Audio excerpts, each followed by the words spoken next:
Hello दोस्तों। आज के इस वीडियो में हम लोग पढ़ने जा रहे हैं IMRE सब्जेक्ट, जो कि हमारे पॉलिटेक्निक में इलेक्ट्रिकल ब्रांच में 6th सेमेस्टर में। ठीक है ना दोस्तों जो कि आज हम लोग पढ़ने जा रहे हैं दृष्टिकारी मशीनों पर परीक्षण, डीसी मशीन पर टेस्ट, यानी कि टेस्ट ऑन डीसी मशीन। दोस्तों आपको बता दें कि ये जो आपका क्वेश्चन गारंटी से 5 नंबर का फिक्स है आना। ठीक है ना दोस्तों, कि ये 5 नंबर का क्वेश्चन इसे आना फिक्स है। और दोस्तों जो कुछ भी आपको यहाँ पर बताया जा रहा है या फिर जो भी लेक्चर्स आपको दिए जा रहे हैं, ये सारे के सारे हमारे न्यू सिलेबस के अकॉर्डिंग ही हैं। ठीक है ना दोस्तों, 2020-21 जिसका हमारा अगस्त में एग्जाम होना है। ठीक है ना दोस्तों, तो इसके बारे में मैंने फर्स्ट चैप्टर कंप्लीट करवा दिया, ये हमारा सेकंड चैप्टर चल रहा है। ठीक है ना दोस्तों, और सेकंड चैप्टर में बहुत सारे टॉपिक्स मैंने करवा दिए हैं और यहाँ पर आपको रेगुलर वीडियोज मिल रहे हैं, और इसकी पीडीएफ जो भी है हैंड रिटन नोट्स की पीडीएफ भी आपको हमारे टेलीग्राम चैनल पर मिल जाएंगी। तो सबसे पहले हम लोग यहाँ पर बात करते हैं कि डीसी मशीन्स में निम्नलिखित 3 प्रकार के परीक्षण होते हैं। ठीक है ना दोस्तों, क्या होता है कि कोई भी मशीन होती है, इलेक्ट्रिकल मशीन है, उस पर हमारे 3 प्रकार के टेस्ट होते हैं। ठीक है ना दोस्तों, कौन कौन से टेस्ट होते हैं? तो पहला टेस्ट हमारा होता है प्रारूप टेस्ट, यानी कि टाइप टेस्ट इंग्लिश में बोलते हैं। दूसरा होता है हमारा नियमित परीक्षण, जिसे इंग्लिश में बोलते हैं रूटीन टेस्ट। तीसरा हमारा होता है कमीशनिंग परीक्षण, इंग्लिश में भी इसको कमीशनिंग टेस्ट ही बोलते हैं। ठीक है ना दोस्तों, सबसे पहले इनके बारे में थोड़ा सा शॉर्ट में बात करना चाहूँगा। तो टाइप टेस्ट क्या होता है? टाइप टेस्ट हमारा ये डिसाइड करता है कि उसकी डिजाइनिंग वगैरह कैसी है। डिजाइनिंग वगैरह से जो भी संबंधित परीक्षण जो आता है वो हमारा टाइप टेस्ट में आता है।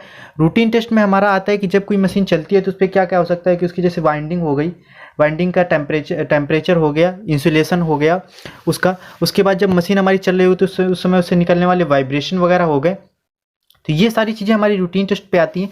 और कमीशनिंग टेस्ट में ये हमारा आता है कि जब कोई मशीन लगाई जाती है तो उसके पहले हमें क्या क्या देखना पड़ता है, जैसे कि टर्मिनल वगैरह का देखना, उसके इंड कवर वगैरह हो गए, फैन वगैरह हो गए, यानी कि कुछ पार्ट्स हो गए ढीले वगैरह तो नहीं है। ये सारा का सारा हमारा कमीशनिंग परीक्षण में आता है। ठीक है ना दोस्तों, तो अब हम लोग बात करते हैं एक एक को ऊपर हम लोग बहुत ही अच्छे विस्तार से देखेंगे और सारी पॉइंट्स को मैं बहुत ही अच्छे से क्लियर करूँगा। सो दोस्तों वीडियो को आप प्लीज़ पूरा देखिएगा। ठीक है ना दोस्तों, तो सबसे पहले हम लोग बात करते हैं, ये देखिए टाइप टेस्ट क्या होता है। तो अगर हम लोग डीसी मशीन्स की बात करें तो डीसी मशीन में जो हमारा टाइप टेस्ट होता है वो उसमें हम लोग मोस्टली 3 चीज़ों का याद रखते हैं। वैसे तो हम लोग डिजाइन का याद ही रखते हैं, लेकिन उसमें से और 3 चीज़ें कौन कौन सी?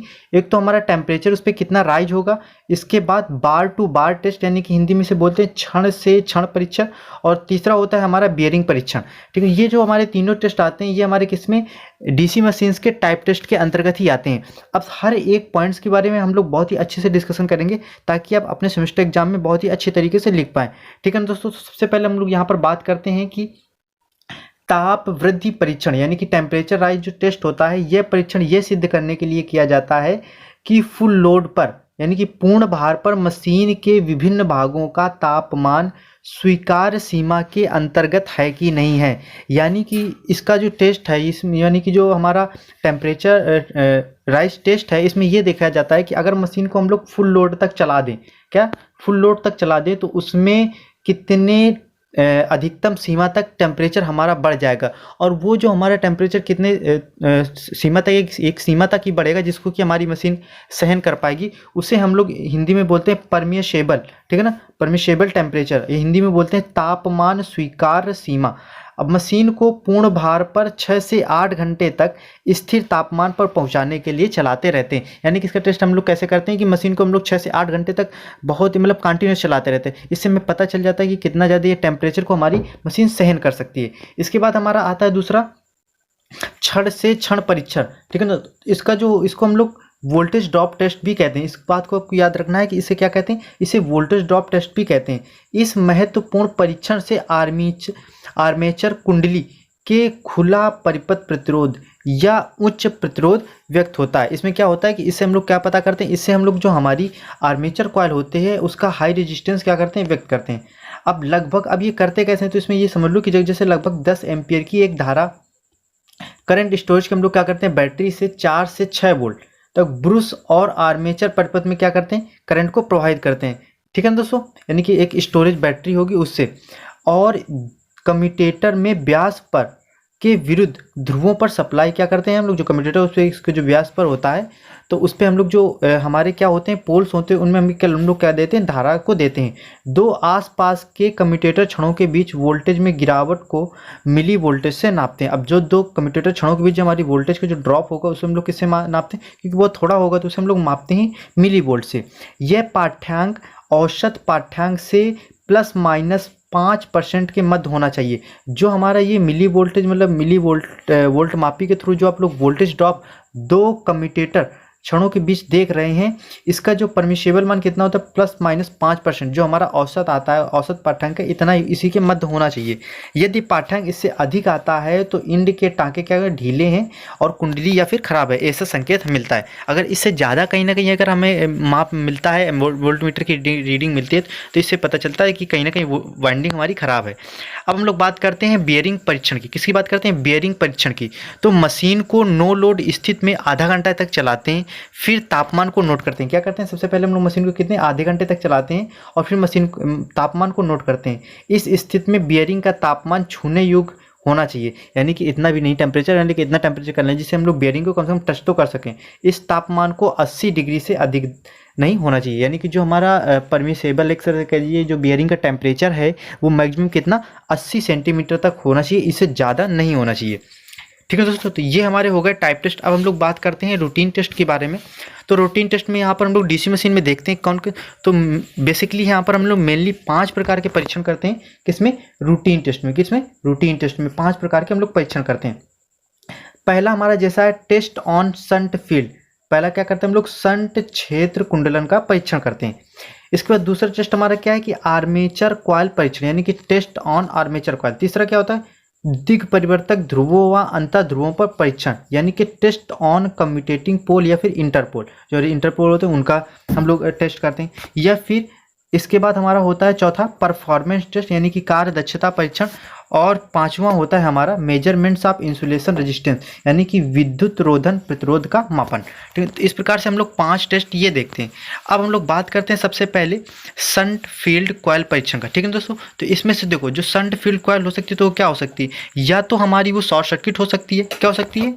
या तो वहाँ पर अगर हो सकता है कि वो क्या हो जाए, लघु परपत हो जाए, या फिर भूदोष हो सकता है, यानी कि ग्राउंड अर्थ फॉल्ट हो सकता है, तो उसका परीक्षण करना हो सकता है। या फिर हो सकता है हमारी ओपन सर्किट तो हो जाए, तो उस वजह से हम लोग उसका ओपन सर्किट परीक्षण करते हैं। या फिर उसका उसमें जो उसकी वाइंडिंग है वो उसका जो दिशा परिवर्तन है, यानी कि जो उसका रिवर्सल है, यानी कि जो करंट की डायरेक्शन है, यानी कि उसका कनेक्शन उल्टा हो जाए। तो इस प्रकार से ये 4 पोजीशन आ सकती हैं। उसी के आधार पर हमारे इसमें हम लोग 4 टेस्ट ये किया जाता है।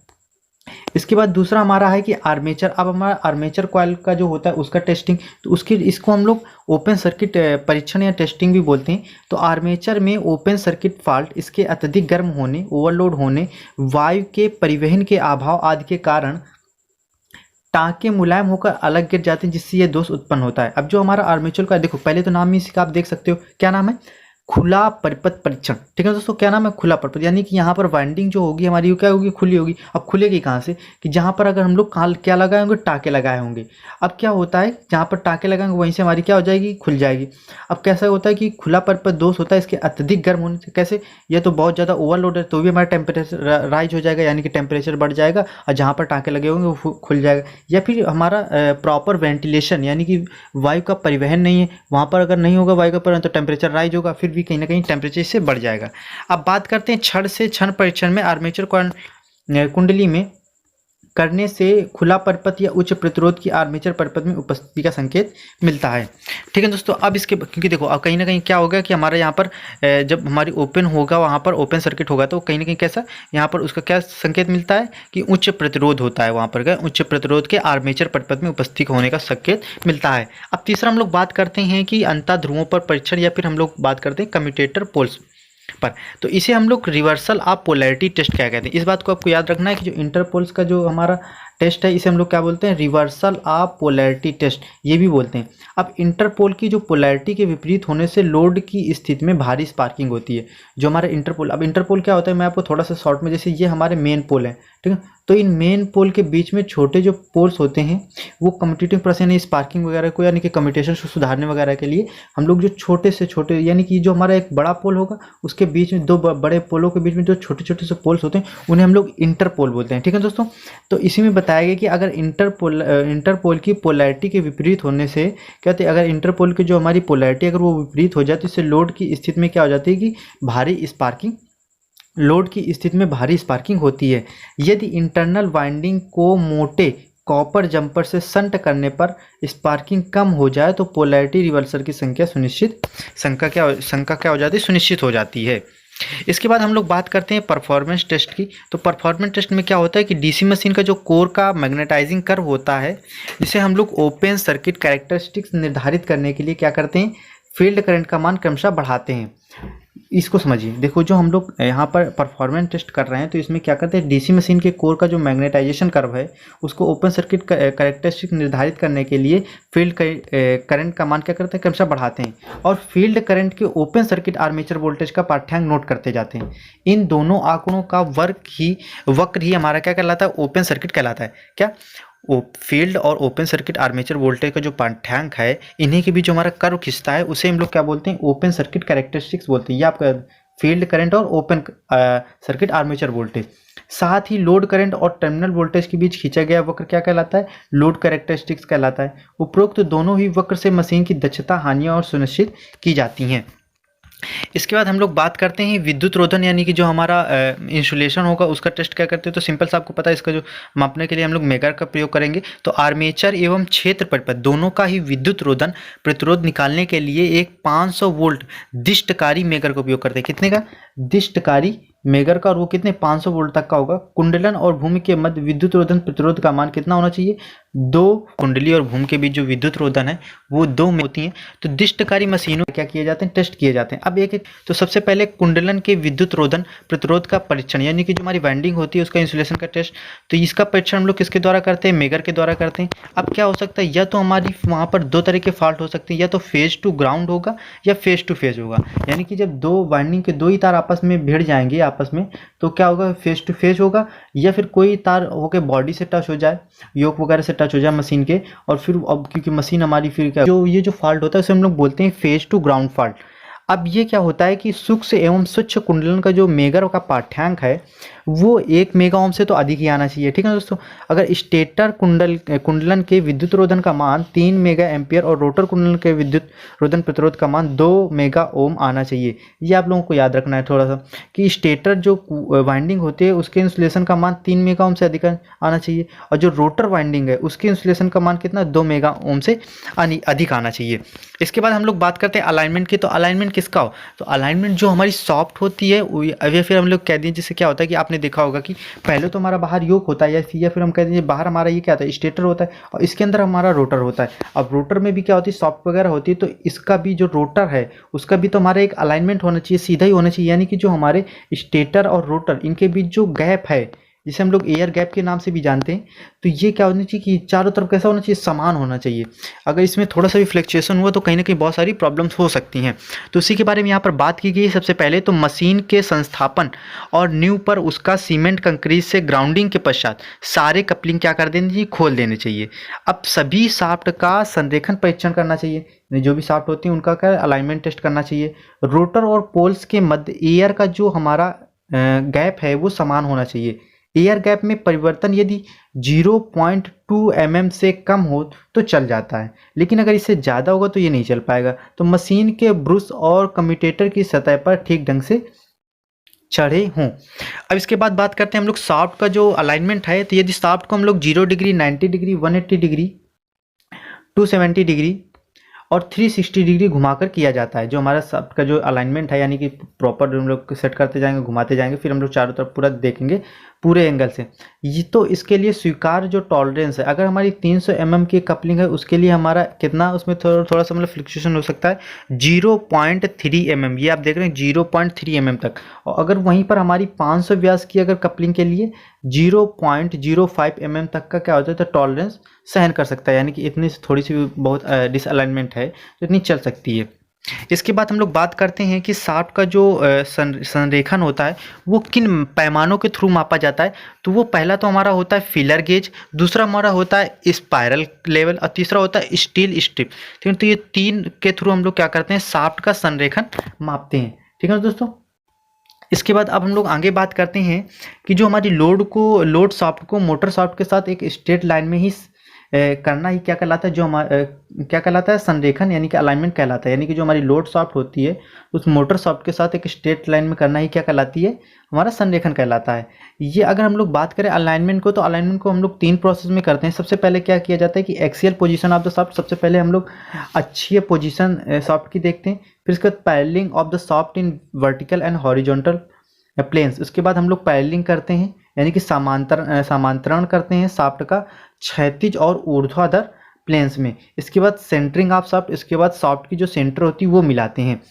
ठीक है तो यानी कि सिंपल से आप ये समझ लिए। तो सबसे पहले तो हम लोग ये जो इसकी अक्ष है उसके बराबर देखेंगे, फिर इसके चारों तरफ दोनों तरफ से भी यानी कि क्षैतिज और ऊर्ध्वाधर इस तरफ से देखेंगे, फिर इसका जो सेंटर है उसको भी अलाइन करेंगे। ठीक है दोस्तों, अब हम लोग बात करते हैं कि चालू होने से पूर्व परीक्षण, तो जैसे ब्रुश की स्थिति हो गई और मेन पोल हो गए हमारे, इंटरपोल की ध्रुवता हो गई, एयर गैप हो गया, बीयरिंग का तेल वगैरह हो गया, ये चालू करने से पहले हम लोग देख लेते हैं। चालू की स्थिति में हम लोग क्या देखते हैं, तो जैसे क्या है कि जब मशीन कोई चालू हो जाती है तो बीयरिंग का कितना टेम्परेचर, ये फिर कितनी नॉइज आ रही है, कम्यूटेटर वगैरह का क्या मतलब उसका है, उसमें कहीं ज़्यादा स्पार्किंग ऐसा कुछ तो नहीं हो रहा। तो ये सारा का सारा जब हमारी मोटर चालू हो जाएगी तभी हम लोग पता करते हैं।